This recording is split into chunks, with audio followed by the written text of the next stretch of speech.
Welcome to Transforming the Toddler Years, a Core 4 parenting podcast blending soul and science-based strategies to empower pandemic moms like you, raising kindergarten-ready kids.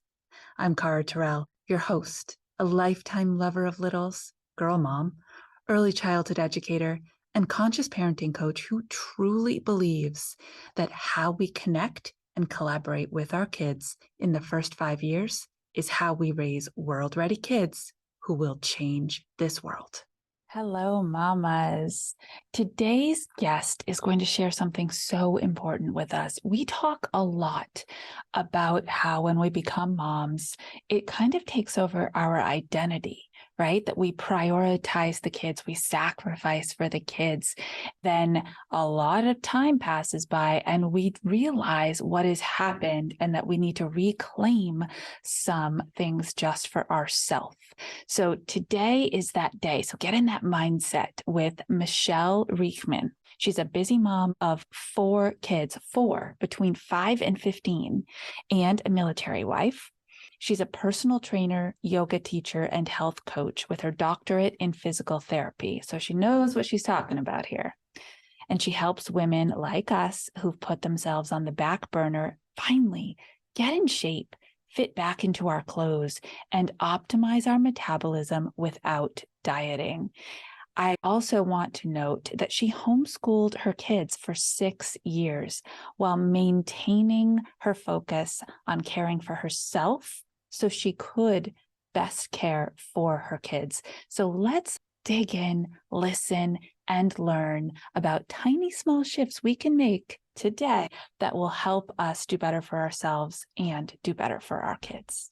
Michele, thank you so much for taking some time to be here with us today.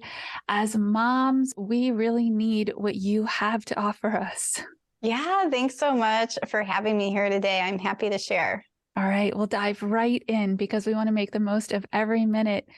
One of the things I hear all the time is that moms don't realize until 6 months, a year, 2 years have gone by that they have stopped taking care of themselves, stopped prioritizing their own needs until it's too late. And they find themselves having to reinstill these types of habits. What can you share with us so that right out of the gate, we can make sure to maintain our health identity? Yeah, I think one thing to keep in mind is that we go through different phases. So if you have a newborn or toddlers or your kids are getting older, there's different phases and you sort of have to adjust your life. So I'm a mom of 4. My kids currently are 5, 10, 12, and 15. But I personally struggled when I had my 3 kids and they were little. And I had sort of lost my baby weight, but then I started putting weight back on. And it just was, I wasn't taking care of myself. There were so many things to do. Toddlers are busy. They're constantly making messes. You constantly have to feed them. There's so much to do. And it gets so easy to not take care of yourself, to not make time to exercise, to not make time to eat something healthy instead of grabbing a quick to-go snack. So what I did was, so I'd walked up a flight of stairs and was out of breath. And I'm like, I'm 30 years old. I'm way too young for this. What can I do but still take care of these kids and feel like I'm being a good mom? And it got me thinking, like, walking up a flight of stairs takes 30 seconds maybe. So it wasn't long. So my workouts didn't need to be long. So I just started with 10-minute workouts, slowly worked up to 30. Tried to just make little tweaks and made sure I had healthy snacks ready to go in my house so that I could make that easy choice and slowly try to get rid of some of the other snacks and junk foods. So it wasn't really something complicated. It was really just shifting and carving out these little bits of time. So as a mom, just keep that in mind. It doesn't have to be complicated. It doesn't have to be long. You have to have some intention there to create new habits and shift as life changes and seasons of motherhood change. Yes. Oh my gosh. I'm just nodding along. If you guys could see me, I'm so into this. I feel this. My kids are not little. My kids are 18 and 20. And still, I wake up every day saying, how am I going to honor myself by choosing to eat a healthy breakfast, by making sure I put the banana in my bag before I go to work? Because those choices are still there for us. So let's talk about the food, because you talked about that. I want to pull something out. When I was a toddler mom, grabbing my toddler's snacks and eating alongside them was easy, quick, and I felt like I had something in my stomach. Why is this not a great idea? Yeah, so there's sort of a lot in that. So one, generally, toddler snacks or food marketed towards kids are not that healthy. And pretty much you could take a basis of saying if something is healthy is doing that whole foods or processed food. So a lot of food for kids that's marketed is processed food. It's also very high in carbs, very refined, so it gets that blood sugar spike. So it's really not great for our kids, and it's not great for us. So especially as a mom, when you want to have something quick, but you also want to have energy. So if you're grabbing those quick carbs, that processed food, it's going to spike your blood sugar, and that means you're going to have the fall.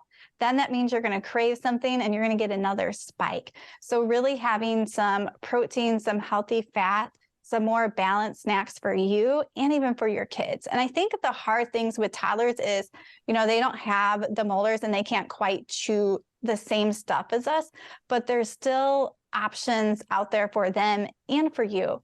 But also give yourself grace. You don't have to be 100% perfect. You might have a bad day here and there, but overall, if you can start making small changes, then you'll start to feel that difference.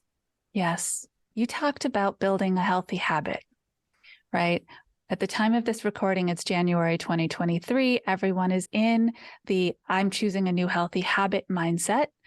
And I read Jen Sincero's book about building habits. And she talked about saying to yourself, I am no longer available for, right? I'm no longer available to be the person who skips my workout. I'm no longer available to be the person who chooses my toddler snack.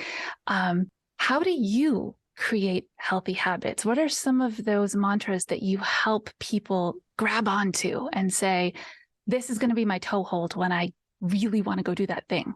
Yeah, I love that. You sort of brought up that mindset piece, because I think that's a big thing. We tend to think that we can't do something, that we can't be healthy or we can't fit a workout in.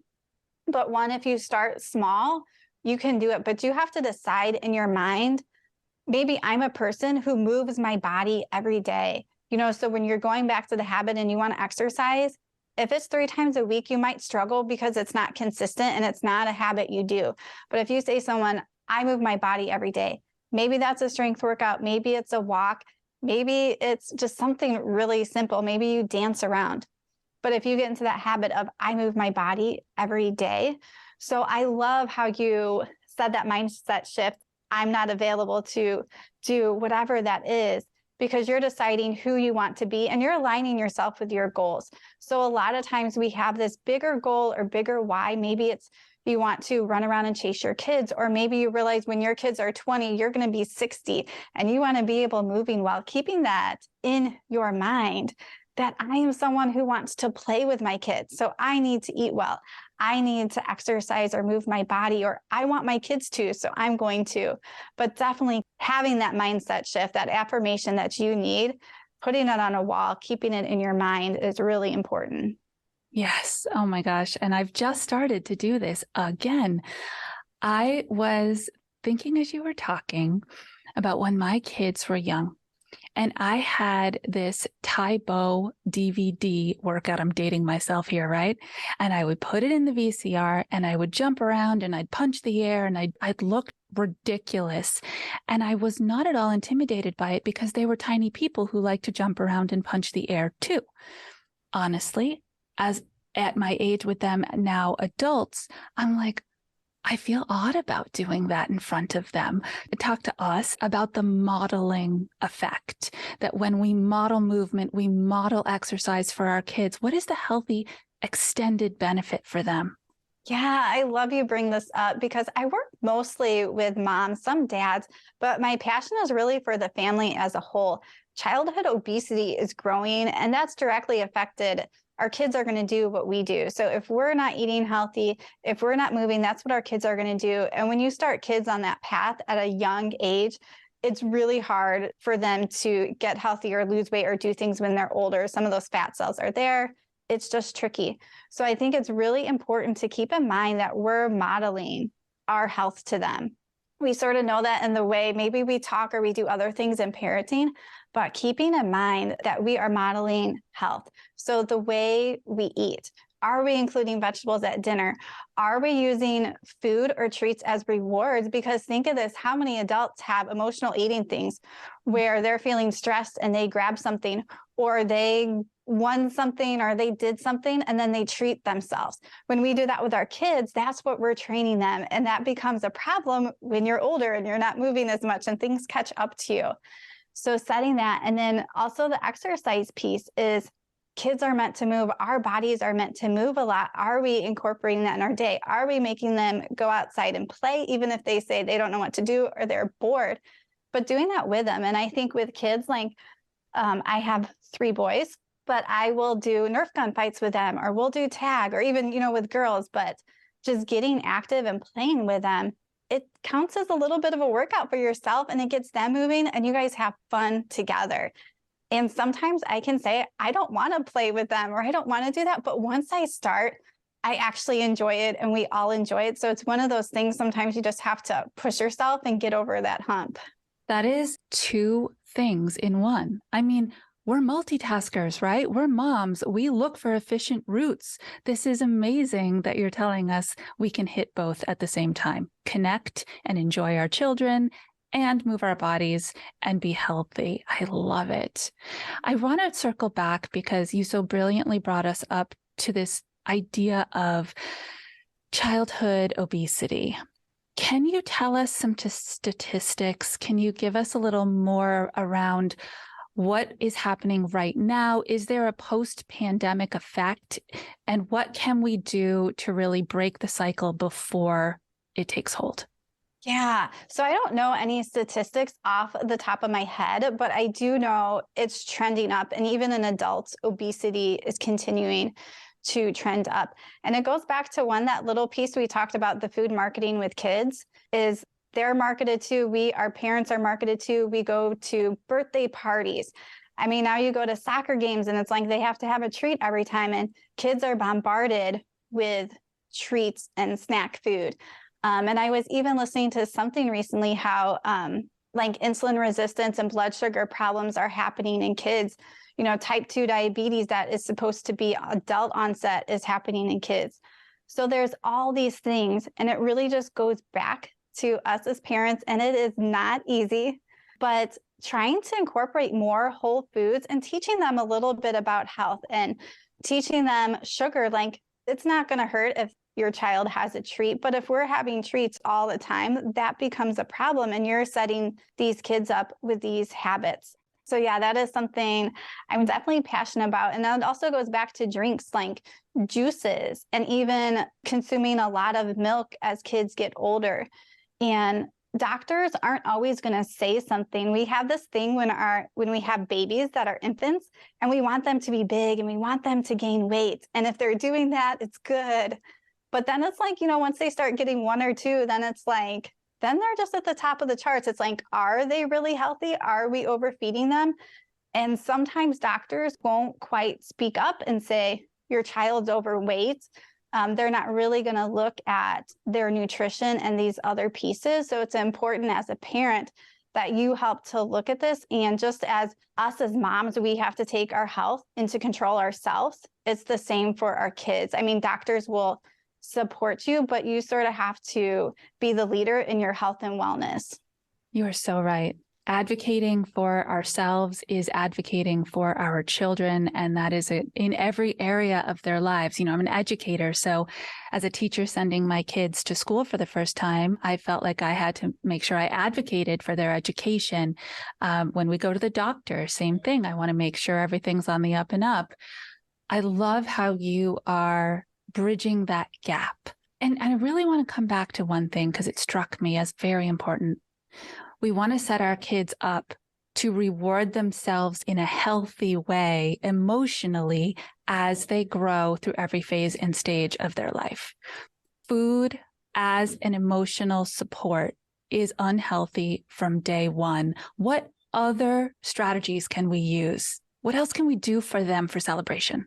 Yeah, I love you brought this up again because as I work with moms or dads, it's the most common thing I see as an adult, and it's hard to break. And people have lived their lives like that. So we can, with these kids, do something different. So, one, you just have to sort of watch yourself and notice what you do. Like, how are you using food with your kids? Are you using it as a reward when they do something good? And notice that, because if you're not aware of what you're doing because you think it's normal and that's how you were raised, you're not going to be able to make those changes. So think of different ways to celebrate. So maybe that is you go to someplace fun together that they like. Maybe that is a park date. Maybe it's having a friend over. Maybe you have a little prize box with little trinkets. My 5-year-old still loves that right now. So thinking of these other ways to reward and just helping them, when they do something good, is telling them, wow, that makes you feel really good too. I can see you're proud of yourself, so that they're developing that sense in themselves and they're not always accepting that praise from you, but they're building that confidence up in themselves. That is 100% it. Oh my goodness. I love this. We talk a lot at Core 4 Parenting about designing that inner identity and supporting our kids to approach the world from an internal place, right? And own their choices and own their celebrations and then fail forward. That really ties into it. And I know people are nodding along saying, yes, that's what we want for them.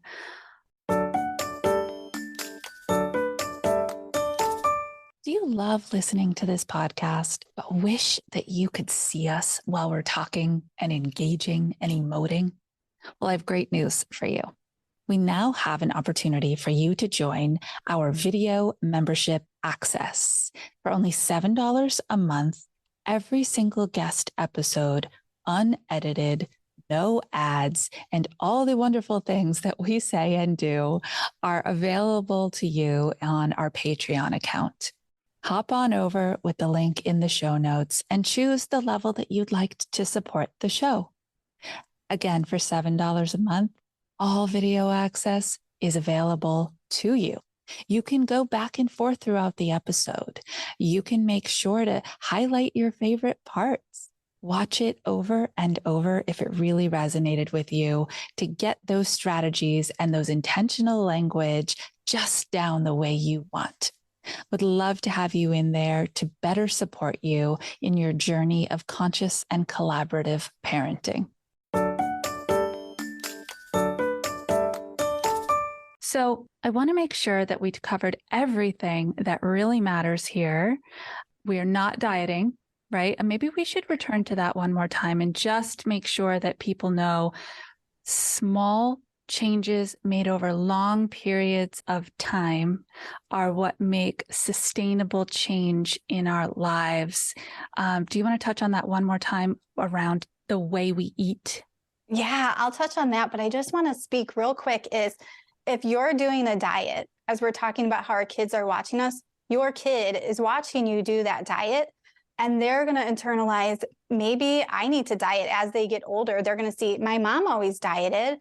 Like she always said, look at my chubby legs or whatever it is. So your kids are going to internalize that message. So when we switch to habits, and by habits, I mean, like with my clients, we might work on eating more vegetables, maybe cutting down the sugar. Maybe someone needs to cut out soda.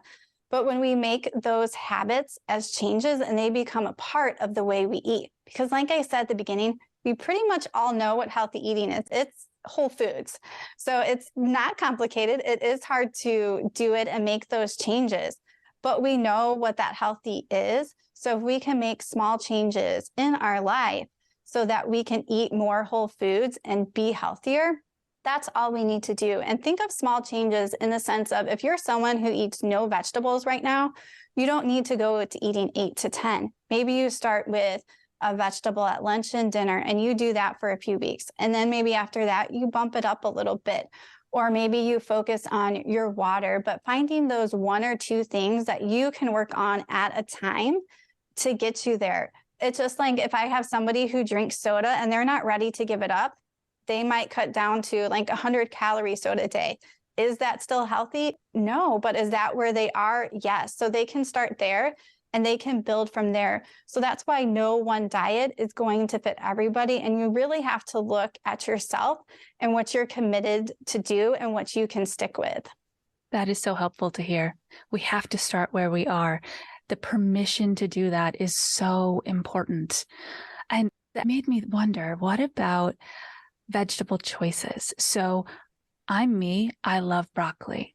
My child is not me, my child doesn't love broccoli. It can be so overwhelming for moms with young kids to think, oh, great, now I have to make another vegetable to go with this meal. How do we handle that when we know we need to all be eating them? Yeah, so I would definitely about making one meal. So having that one main meal everybody eats. And let's say you do make broccoli with that. What can you give your child? Maybe they can have some raw carrots. So maybe you're not going to cook something, but also keep in mind that sometimes you need to try something new or your child like 15 times. And maybe they don't like steamed broccoli, but maybe they like broccoli that is cooked in the oven and is a little more crispy, or they like a little salt and pepper on it. So think of different ways you can cook it and have them try it.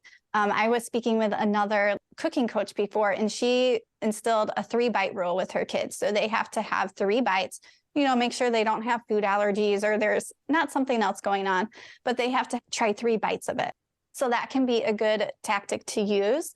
But yeah, try it in different ways and, give yourself grace, give your kids grace, because meal times can be hard with little ones sometimes.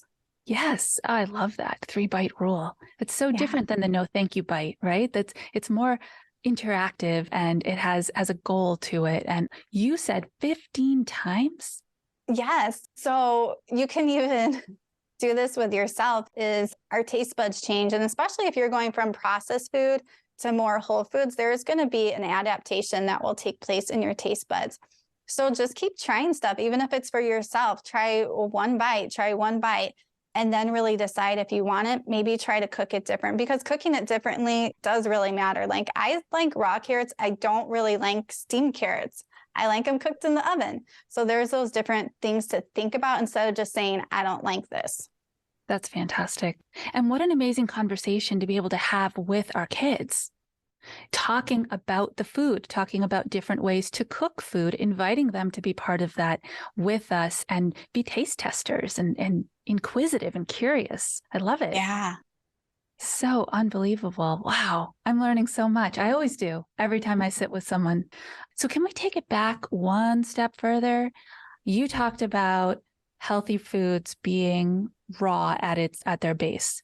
When we have our infants, that first year, and there's baby food involved. A lot of people choose to make homemade. A lot of people don't.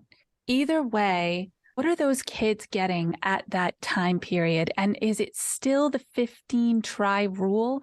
Like if we give our kids the peas one day and they hate them, what do we do?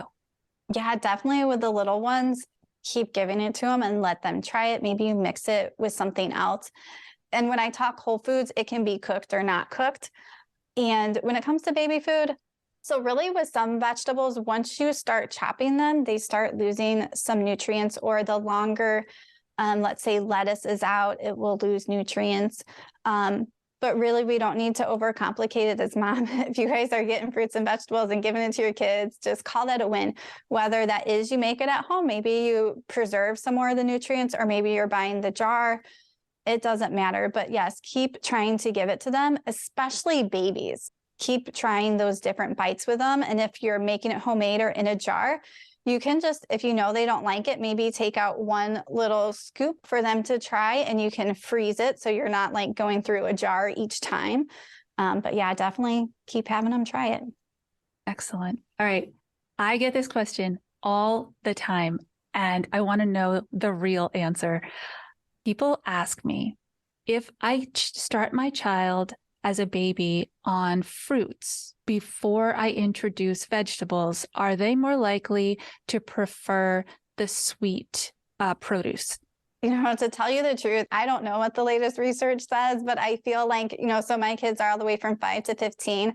I feel like that always changes. My personal preference would be to start them with the vegetables first because they aren't sweet, but also sometimes those have a little more nutrients. They're also a little more bland. The fruit, is going to be higher in sugars. Not that that's necessarily bad for them, but I would opt for veggies first. But I don't know what the science is showing right now.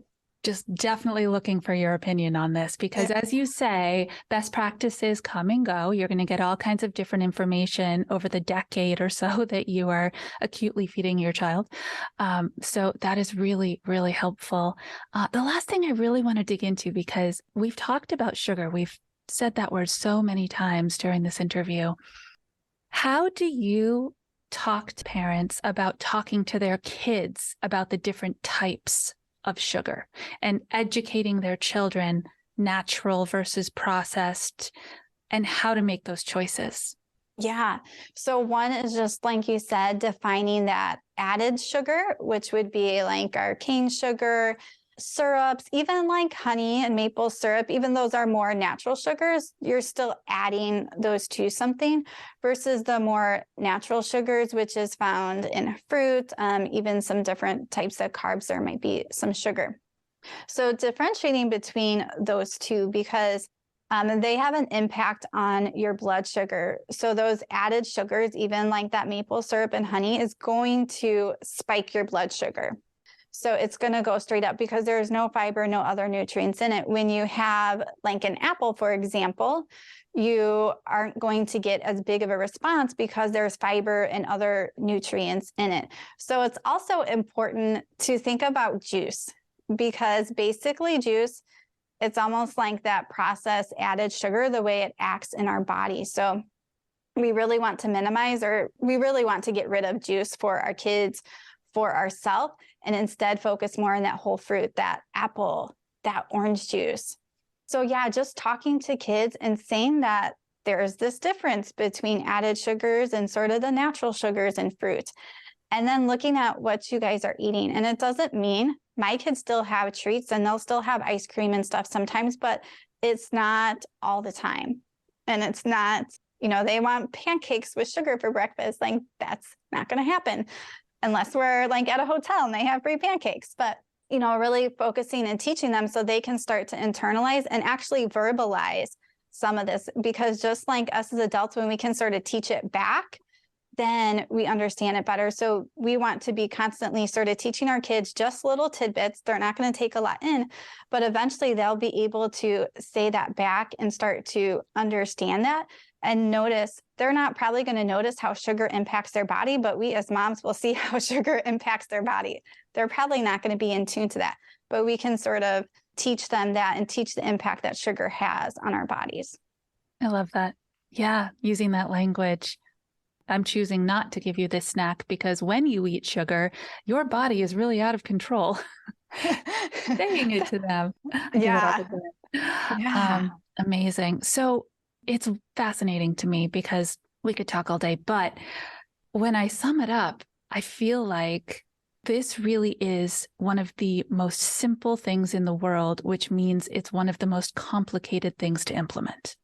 Minimal body movement, we can do that every day. More whole food choices, we can add those every day. And then the mindset of choosing how we want to show up for our physical and our mental health. Yes. So I tell my clients all the time, like we sort of know these pieces. And just like you said, that doesn't sound hard, but changing our habits is really hard. So this is where people come to me when they really feel stuck and they've tried stuff, they can't stick with it, they're not consistent, they don't know where to start, where to focus on, and start with that small thing is when you get support, when you work with a coach, or maybe you have a friend or a community, and you start to get that accountability, you start to have people around you who are eating healthy. And that just encourages you and to keep moving forward. So the change is really hard, but the actual thing is it's not hard to eat an apple versus drinking apple juice, but really changing your mindset, changing what you buy at the grocery store. Maybe you have some emotional eating or there's other pieces that go into it. That change piece can be hard. So give yourself grace. If you need support, get it. Yes, Absolutely. Accountability and connection and community are how we make change. We're coming out of a pandemic where we all felt very insulated and very lonely, right? Like we were the only ones doing this big job of trying to maintain who we are and continue to raise our kids. So, Michele, to that end, tell people where they can find you online. If you have anything coming up that would be helpful to them, that they could maybe sign on with you. Yeah, so you can find me at my website, michelleriechman.com. And on my website, you can connect with me on social media. So I have a Facebook group called the Healthy Mom Club. And I post, I have like free yoga classes. I do Facebook Lives with people. So you can start getting some support and community for free. Also on my website, I have freebies. So if meal planning is a challenge for you, I have a great way to plan your meals for the whole month in less than 30 minutes. And really, meal planning is key because life gets so busy. And if you don't have your meal plans, you're just struggling and burning brain fuel each night. Like, what are we going to make? What are we doing? So you can check my website out that. And if you would like to work with me, you can find the information on there. That's amazing.